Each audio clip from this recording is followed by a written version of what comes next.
ప్రభువునందు ప్రియమైన దేవుని బిడ్డలందరికీ ఉదయకాల శుభాభివందనాలు తెలియజేస్తున్నాను. ఈరోజు మన దేవుని యొక్క వాగ్దానము, నెహెమ్యా గ్రంథము 8వ అధ్యాయము 10వ వచనం. మీరు దుఃఖపడపై యెహోవా యందు ఆనందించడం వలన మీరు, ఇది మనకు ఇవ్వబడిన వాగ్దానం. ఒకసారి వాక్యంలో చూసి చదువుకున్నాము. నెహెమ్యా గ్రంథం 8వ అధ్యాయం 10వ వచనం. జనులతో చెప్పి మరియు అతడు వారితో ఇట్లను, పదండి, రుబ్బిన మాంసమును భక్షించుడి, మధురమైన దాని పానము చేయుడి. ఇదివరకు తమ కొరకు ఏమీ చేసుకొనని వారికి వంతులు పంపించుడి.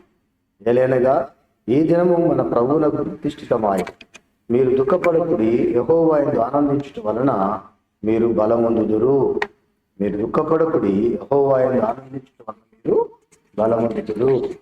దేవునికి తన ప్రజలందరూ ఆనందంగా ఉండాలని, తన ప్రజలు ఎల్లప్పుడూ ఆనందంగా ఉన్నారు.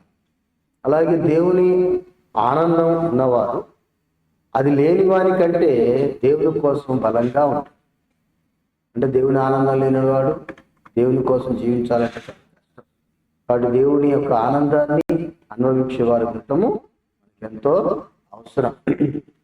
దేవుడు చేసిన యేసుక్రీస్తు వారు చేసిన ప్రార్థనలో కూడా ఈ మాట మనము చూడగలుగుతాము. యోహాను సువార్త 17వ అధ్యాయము 13వ వచనం. ఇప్పుడు నేను నీ యొద్దకు వచ్చుచున్నాను, నా సంతోషం వారి యందు పరిపూర్ణమవునట్లు లోకమందు ఈ మాట చెప్పుచున్నాను. లోకమందు ఈ మాట చెప్పుచున్నాను. కాబట్టి తన సంతోషం పరిపూర్ణం అయ్యేలాగా ఆయన చెప్పుచున్నటువంటి మాట. సంతోషం పరిపూర్ణం అవ్వాలంటే నిలవాలి.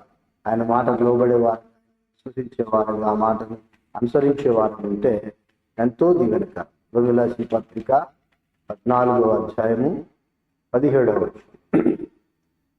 దేవుని రాజ్యము భోజనమును పానమును కాదు కానీ నీతియు సమాధానము పరిశుద్ధాత్మ యందలి ఆనందమునై ఉన్నది. దేవుని రాజ్యం అంటేనే పరిశుద్ధాత్మ యందలి ఆనందమై. కాబట్టి ఆనందాన్ని మనము అనుభవించేవారు ఉండాలి. అది దేవుని ప్రణాళిక, దేవుని ప్రధాన ఉద్దేశమై ఉన్నది. కాబట్టి ఉద్దేశాన్ని మనము పోగొట్టుకునే వారంగా ఉండదు. కీర్తనలో కొన్ని మాటలు చూద్దాం. చూడండి, 16వ కీర్తన 11వ వచనం. 16వ కీర్తన 11. జీవ మార్గమును నీవు నాకు తెలియచేస్తావు, నీ సన్నిధిని సంపూర్ణ సంతోషం కలదు, నీ కుడి చేతిలో నిత్యము సుఖములు కలవు. కాబట్టి దేవుని యొక్క మార్గంలో దేవుని మాటలు వింటూ, దేవుని వాక్యాన్ని ధ్యానిస్తూ, దేవుని వాక్యంలోనే. అందుకే మొదటి కీర్తనలో కూడా మనకు ఆ మాట, రెండో వచనం ఏమని, చాలా మంచి మాట, అందరికీ తెలిసిన మాట. యెహోవా ధర్మశాస్త్రం నందు ఆనందించుచు దివారాత్రం దాన్ని ధ్యానించువాడు ధన్యుడు. అతడు నీటి కాలంలో ఎవరినో నాటబడిన వాడై తన కాలం నందు ఫలమిచ్చు చెట్టు వలె ఉండును. నిజంగా ఆ రీతిగా దేవుని యందు ఆనందించే వారిగా మనం ఉండాలి. 21వ కీర్తన 1వ వచనం. యెహోవా రాజు నీ బలమును బట్టి సంతోషించుచున్నాడు, నీ రక్షణను బట్టి అతడు ఎంతో హర్షించుచున్నాడు. దేవుని బలాన్ని బట్టి సంతోషించేవారంగా, ఆనందించేవారంగా మనం ఉండాలి. ఎందుకంటే దేవుడితో ఉన్న సంభాషణ అంత గొప్పది. ఆయన ఉన్న ఆశీర్వాదం. 32వ కీర్తన 11వ వచనం.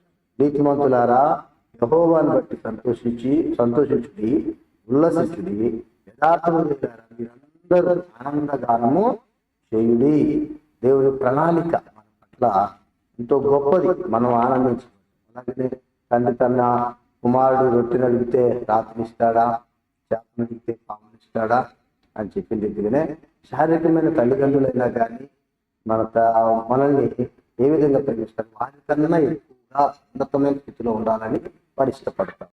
వారి చెమటూర్చి రక్తం కార్చి తన బిడ్డల శ్రేయస్సు కోసం, అభివృద్ధి కోసం వారు ఎంతగానో ప్రాకులాడేవారుగా. కానీ బైబిల్ చెప్తుందంటే పరిశుద్ధాత్మ దేవుడు లేక దేవుడు మనకు అంతకన్నా శ్రేష్టమైన ఈవులను మనకు ఇచ్చేవాడై ఉంటున్నాడు. కాబట్టి వాక్యాన్ని చదువుతూ, వాక్యాన్ని వింటూ, వాక్యాన్ని ధ్యానిస్తున్న మనము వాక్యం పట్ల ఆసక్తి కలిగి ఉంటే, దేవుని సన్నిధి పట్ల ఆసక్తి కలిగి ఉంటే, దేవునిలో ఆనందాన్ని అనుభవించేవారు అంటే మనకు గొప్ప బలము కలిగేదిగా ఉంటుంది. చూడండి, 43:4 కీర్తన. 43వ 43వ కీర్తన 4వ వచనం. అప్పుడు నేను దేవుని బలిపీఠం వద్దకు నాకు ఆనంద సంతోషము కలుగచి దేవుని వద్దకు చేరుదును.